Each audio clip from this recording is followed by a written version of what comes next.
I've been familiar with this place for years. A lot of great music has come out of here, and I used to hear all the talk about going to Tree Sound, Tree Sound, Tree Sound. So I was like, let me go down here and see what it's talking about. Any squirrels in the trunk of that thing. So we finally made our way down. I came down and started recording with some young cats. You know, I was in LA, New York recording, and it just felt like the same old mundane, you know, process that I was going through. And I wanted to get some new energy. So I came down here and they had a house full of just young entertainers and writers and producers. So I came up maybe, what, 3 songs? I named 3 days, we came up maybe like 5, 7 songs completed. So I was like, this place has some magic. So then I met Molly, and we built a relationship, a series of conversations and texting and talking, and she came up with the idea to do this. And I was telling her about Eddie Kane, I'm introducing him, he's a hip-hop guy by the name of Eddie Kane from Asheville. He's actually a good friend of mine. We've been friends for years. And how did you guys meet? Barber school. Yeah, I'm a barber. I know y'all was like, he don't never call his hell. I don't care what y'all say. I don't care. I like it sometimes when I don't care. But yeah, we met at barber school doing curls, perms. And I mean, real Jerry curls, y'all. They had the paper around the, you know, the roller, the rod. Yeah, 1,500 hours, we did it. So, and we graduated. We felt good about ourselves. Yeah. I know we grown here. It's just weed smoking dog that got the munchies. And I could have sworn I saw this dog pull out some Doritos one night. I was like, I'm tripping. But yeah, we've been friends that long. We go back. We have those kind of secrets and stuff. But I just let it out. I didn't mean to. So I'm going to introduce y'all to Eddie Kane. He can tell a little bit about himself. Yeah. Eddie Kane. Eddie Kane. He's also a writer. He's also an incredible writer. And he wrote what else did he write? Writing on the Wall. Writing on the Wall, cool. Co-wrote a song with Come on, tell us about yourself. Well, I'm Eddie Kane, everybody. Everybody. And I'm glad everybody come out. Thank everybody for coming out and supporting us and everything. And I'm from Asheville, North Carolina, basically, and you know what I'm saying, trying to put the Cackalack on the map. Help Mr. Hamilton, you know, he already done established and put the foot in the, you know what I'm saying, put the foundation down, so we just trying to build it up, you know what I'm saying? So like, we just come here, Molly gave us a shot, man, we came and recorded, you know what I'm saying? You gave yourself a shot, you guys are great. I appreciate it, you know, we came, and like Anthony said, we came, what, a couple months ago? Yeah. And it was just like magic, man, this place is like, it's the vibe. Tell us about home, like North Carolina. North Carolina? Is there musical down there, or are you just the only ones, or you know? Nah, I mean, y'all had jam sessions. What was y'all doing at the barber shop? I mean, you know, it's a lot of music. Singing. Yeah. Were you singing too? Were you harmonizing? Nah, I was letting him sing. And we go in the mall and I say sing, and then all the women are looking. I'm like, I know this dude. I'm like, that can't be who I think it is, right? So like, man, here, cause we hadn't talked in a while, right? Okay, so what was you locked up for? You know, I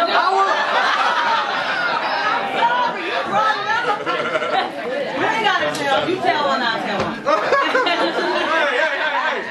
I was locked up for something illegal. Okay.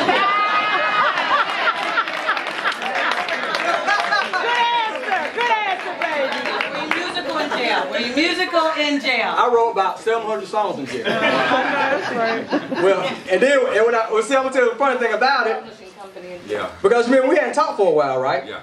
So Tay, I got a partner, Tay, and I used to always talk about Andy. We was friends and all this all the time. So he never got to meet you, right? Yeah. So I used to see you in Waffle House. Remember? Yeah. Matter of fact, and you wasn't working because you used to work at the Waffle House. Scattered. What did they say? Scattered and chunks. Yeah. Yeah. So he seen you in Waffle House. Tay seen you in Waffle House, right? Yeah. And then he got your number for me. Because, you know, I used to talk to him from the spot. So, like, yeah. Yeah, so, like, But that's how we got hooked back up, really. Yeah. Remember, because we had kind of lost contact a little bit. Yeah. So I'm looking, and then I'm from Asheville, so I'm in the Charlotte spot. So everybody from Charlotte, so everybody like, yeah, I know this dude, Like, I'm like, I really know this dude. Everybody looking at me like, you don't know this dude. You from Asheville. You can't know this dude, right? So like, when I got out, we hooked up, and I have been rolling ever since. What's inspired this record that you're working on? Life, living, journey of just living. That's what's up. You know what I mean? It's my inspiration, living. And I create it, put it on wax, give it to the people. Nice. I know you're performing tonight. At the Apollo. No, I'm just kidding. I know. And they're so grown.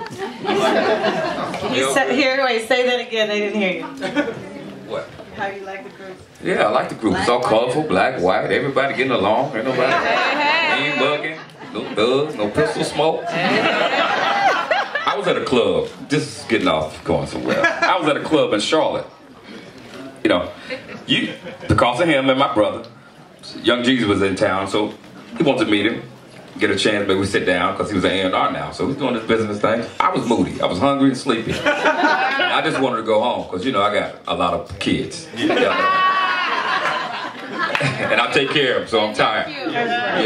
Yes, and so it was like, well, they're just club. What was the name of that club? Cameos? Cameo. I didn't know it was a strip club, because you know, I hadn't been in a long time.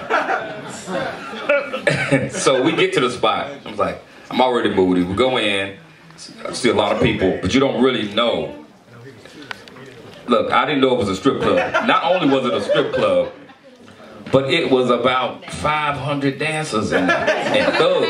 He was mad. So, yeah, I was. I still was mad. And I was sober. And I was mad. I was hungry. So, we ended up getting a bottle of champagne. My brother gave it away, flossing. And it was after hours. But, getting back to the thug thing, I must have shook somebody's hand who had shot a gun or something. Because when I went to the airport the next morning, taking a shower and everything, that was residue on my hand. I was like, it's like, do you have a pistol? You have a, that's what brought up the thug thing. I don't know. No query. Favorite song I've ever done.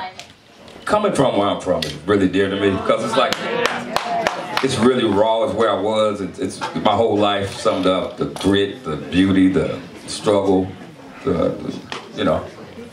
Just, that's my once upon a time. And that opened the door up for everything else. So that song is very dear to me. Yeah. And then Charlene allowed me to eat. Yeah, I know that's right. Yo, I know you did a lot of songs with Babyface. How did y'all connect? Babyface, I've always wanted. What's up, Rod? What's up, man? Look, I always wanted to work with Babyface, and you know he was busy back in the day, earlier in my career. And this particular album, I was like, you know what? I keep working with the same people. Let's really get it together and try to see if I can work with some people like Babyface, Stevie Wonder, and a bunch of these people. And they made the call. You know, they introduced me over to the studio. He kind of came out of a room on some spaceman, like, not even really, like, hey, yeah. Not really, you know, interacting yet. He had to make sure I was cool. They said, like, this is what he does. He make sure he can vibe with you. And so, I didn't act no different, making jokes or whatever. And he finally came over, started talking. He liked my personality. He called me country. And after that, he set it up. We took a tour bus up to his house in Nevada. I'm talking about snow as tall as, I ain't never seen that much snow in my life. Going up his driveway. And we wrote, wow, in 3 days, must have been like 13 songs. So I got Pray For Me. It was a totally different song. Thank you. I sung it to him how I had it. What was it? If I'm not good to her, what makes you think that I would be good to you? Y'all need to get together and pray for me. The next day he took that and changed it around to what y'all hear now. And then he wrote Woo and Mad. And ever since then we've been keeping in contact. And I saw him, we've been on the road doing a few tour dates. and we're gonna get back in. I told him I want to branch out, do some more country style stuff. Yeah, you know, let's open it up a little bit.